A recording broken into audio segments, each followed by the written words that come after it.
Monsieur et Madame Lambert viennent de réaliser une cloison en plaque de plâtre dans leur salon.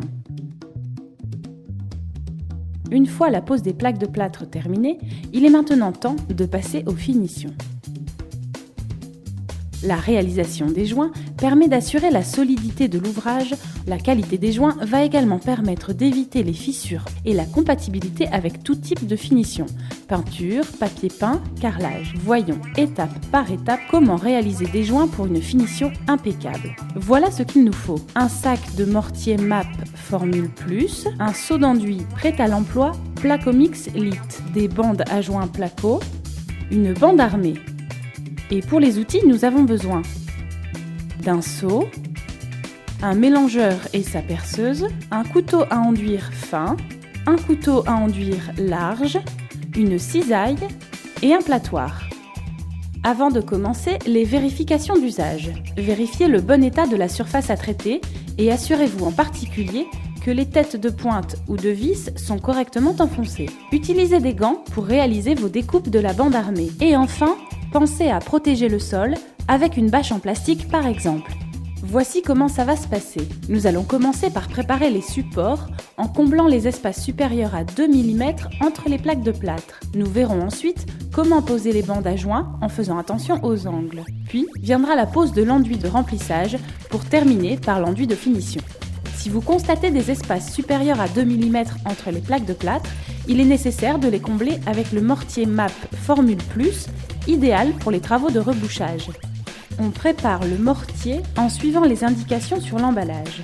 Dans un seau, on verse la quantité d'eau nécessaire, puis on ajoute la poudre. Pour une pâte homogène et sans grumeaux, on utilise ici un mélangeur monté sur une perceuse.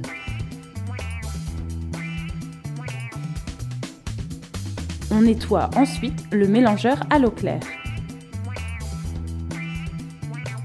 À l'aide des 2 couteaux à enduire, on charge le couteau le plus large avec du mortier. On fait glisser la pâte d'un couteau à l'autre jusqu'à l'obtention d'une pâte souple qui adhère au couteau. On vient positionner la lame à 45 degrés par rapport à la plaque de plâtre. On bouche la main scie entre les plaques avec le mortier en appuyant sur la base de la lame. On lisse ensuite la surface avec le couteau afin d'obtenir une surface plane. Nous allons maintenant passer à la pose des bandes à joints. Pour cela, nous allons utiliser l'enduit prêt à l'emploi Placomix Lite. Il peut être appliqué sur l'ensemble des plaques de plâtre Placo. À l'aide du mélangeur, on mélange l'enduit jusqu'à l'obtention d'une pâte homogène et souple. Avec le couteau à enduire fin, on dépose de l'enduit sur le couteau large. On travaille l'enduit en le faisant glisser d'un couteau à l'autre jusqu'à l'obtention d'une pâte souple qui adhère au couteau. Nous allons commencer par appliquer l'enduit sur l'angle entre le mur et le plafond. On applique l'enduit de chaque côté de l'angle en prenant soin de combler les espaces de moins de 2 mm. À l'aide d'une bande à joint placo-plâtre, on prend la mesure de la largeur du mur. Puis, on la découpe à la bonne dimension. On va plier la bande à joint sur toute la longueur, puis on la pose dans l'angle entre le mur et le plafond sur toute la largeur du mur, en plaçant la face avec le marquage contre la plaque pour une meilleure adhérence. On serre la bande d'un bout à l'autre à l'aide du couteau fin, puis on lisse soigneusement du centre vers les extrémités pour retirer l'excédent d'enduit. Appliquons maintenant l'enduit dans l'angle des murs. On maintient une pression assez forte sur la base de la lame pour appliquer l'enduit uniformément du haut vers le bas. On mesure ensuite la longueur de la bande à joint, moins quelques centimètres. La bande de l'angle du plafond et la bande de l'angle des murs ne doivent pas se croiser, de façon à éviter les surépaisseurs. Il ne reste plus qu'à la serrer à l'aide du couteau fin. On lisse ensuite soigneusement du centre vers les extrémités pour éliminer l'excédent d'enduit. Quant à l'application de l'enduit entre 2 plaques de plâtre, on procède de haut en bas en inclinant la lame du couteau à 45 degrés. On mesure la longueur de bande nécessaire.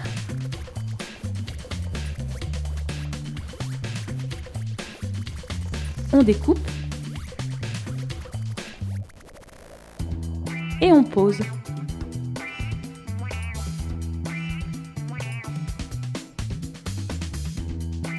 Pour un lissage parfait, on peut s'aider du couteau large en maintenant la bande en son milieu et en lissant en dessous à l'aide du couteau fin. Pour l'angle saillant, nous allons utiliser une bande armée plaque-au-plâtre, renforcée par des rubans métalliques pour une meilleure résistance au choc. Pour des questions de sécurité, il est conseillé de porter des gants pour manipuler la bande armée. On mesure la longueur nécessaire et on découpe à l'aide d'une cisaille.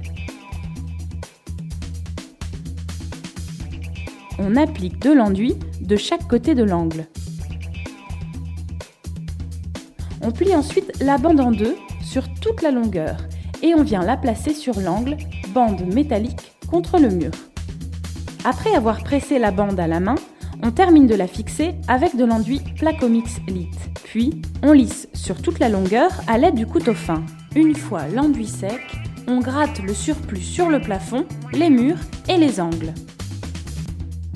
Une fois les bandes à joints posées, nous allons les recouvrir d'une couche d'enduit de remplissage. Comme dans l'étape précédente, on va prélever de l'enduit et le faire glisser d'un couteau à l'autre jusqu'à ce que la pâte soit souple et adhère au couteau. On applique d'abord l'enduit sur l'angle du plafond en repassant plusieurs fois jusqu'à ce que l'enduit soit parfaitement lisse et sans excès. On fait de même sur l'angle des murs et sur l'angle saillant.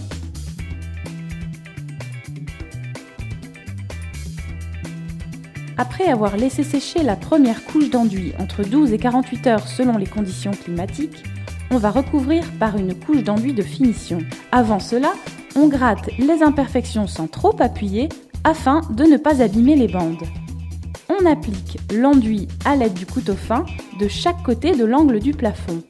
Il doit déborder au-delà de la couche précédente. Pour une finition impeccable, on fait plusieurs passes afin de bien étaler l'enduit pour obtenir une couche parfaitement lisse. On fait de même dans l'angle des murs, entre les plaques de plâtre et la tranche de la cloison. Pour une surface complètement lisse, on pourra utiliser un plâtoir. La gamme des enduits de Placo offre un large choix de finitions. Vous pouvez remplacer MAP Formule Plus par l'enduit multi-usage C7. Il s'adapte à tous les supports pour reboucher, coller, enduire et décorer. Les enduits plaque-au-plâtre se répartissent en deux familles. Les enduits en poudre plaque-au-joint sont utilisables par tous les temps pour le collage, la finition et le rebouchage avec des temps d'emploi différents selon vos besoins. Il existe aussi d'autres enduits prêts à l'emploi, Placomix Premium pour la réalisation des joints sur les plaques pré-imprimées Placo Premium et Placomix Hydro pour les pièces humides comme la salle de bain. Je récapitule les grandes étapes. On a préparé les supports en comblant les espaces supérieurs à 2 mm entre les plaques de plâtre. On a collé des bandes à joints. On a posé de l'enduit de remplissage. Puis, on a posé de l'enduit de finition. Ah, dernier conseil. Avant de poser du papier peint ou de peindre, pensez à appliquer une couche de peinture d'impression sur la plaque de plâtre. Elle permettra au papier peint de coller et de se décoller plus facilement. Et elle égalisera la teinte de la peinture et réduira la porosité de la plaque de plâtre. Et voilà, la réalisation de vos enduits est maintenant terminée. Vos cloisons et plafonds sont prêts à recevoir le revêtement de votre choix.